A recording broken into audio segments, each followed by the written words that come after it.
ABN Marathi news मध्ये आपल्या सर्वांचं स्वागत आहे। ताज्या बातम्यांसाठी एबीएन मराठी न्यूजला सबस्क्राइब। संघर्ष कामगार संघटनेच्या वतीने डॉक्टर बाबासाहेब आंबेडकर यांच्या जयंतीनिमित्त अभिवादन। प्रथमतः प्रमुख पाहुणे आनंद शेळके, अशोक रेड्डी, उपसंपादक भरतकुमार मोरे, संस्थापक अध्यक्ष अंगद जाधव यांच्या हस्ते विश्वरत्न बोधिसत्व डॉक्टर बाबासाहेब आंबेडकर यांच्या प्रतिमेचं पूजन करून पुष्पहार घालून अभिवादन करण्यात आले।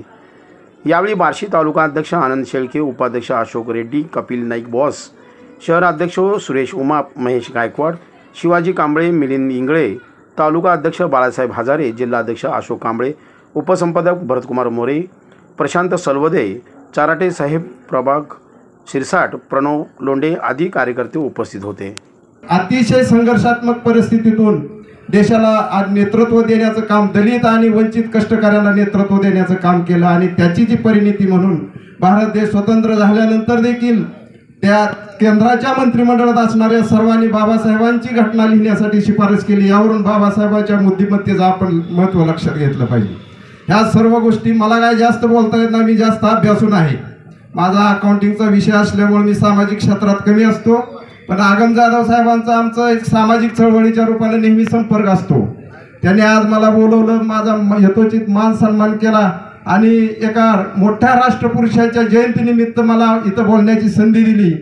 त्याबद्दल मी आपल्या आणि आपल्या कामगार संघटनेच्या सदस्यांचा आभार व्यक्त घरापर्यंत गोरगरिबापर्यंत अन्यायाला वाचा फोडून देण्यापर्यंत काम करणारा जर साहसी धाडस असेल तर हे संघर्ष कामगार संघटनेचं एकमेव नेतृत्व करणाऱ्या जी माझे जी टीम आहे आणि माझे मित्र कंपनी जी आहे हे सतत अहोरात्र ज्या ज्या ठिकाणी अन्याय घडल त्या ठिकाणी बाबासाहेबांच्या विचारधारेवरती चलून प्रत्येक समाजातील बंधू भगिनींना न्याय द्यायचं काम आमची ही पूर्ण टीम करत आहे। आणि ह्याही पुढे माझ्या दलितावर जो अन्याय करेल आज त्याचा हात पूर्ण कलम केल्याशिवाय माझी ही दलित जनता राहणार नाही। जयंतीचं आयुष्य साधून हा माझा सवाल जय भीम जय महाराष्ट्र।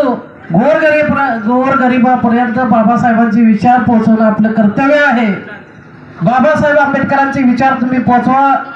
घरामध्ये एक नारळ 10 रुपयाचं देऊन बरे पुढं फोडण्यापेक्षा आपल्या मुलाला एक 10-20 रुपयाची पाटी द्या, त्यांना शिक्षित करा, तरच आपला देश प्रगतीच्या पथावर पोहोचेल।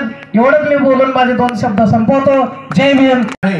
आणि कर्मधर्म सहयोगाने तो आता असंघटित कामगारांच्या अनेक गोरगरिबांना न्याय द्यायचा प्रयत्न तो आपल्या या संघर्ष कामगार संघटनेच्या वतीने करत आहेत। आनंद असतील व त्यांचे सर्व सहकारी असतील, हे सर्वजण, मग ते अशोक कांबळे असतील, आमचे महेश गायकवाड असतील, पाठीमागे उभे असलेले आमचे कांबळे असतील किंवा इतर तुम्ही सर्वजण, आपण सर्वांनी एकच ठरवलं पाहिजे की आपल्या समाजातला शेवटचा घटक हा कुठल्याही सुविधापासून वंचित राहणार नाही याची आपण दक्षता घेतली तरच खऱ्या अर्थाने बाबासाहेबांचं आपण स्मरण केलं, बाबासाहेबांची आपण जयंती साजरी केली।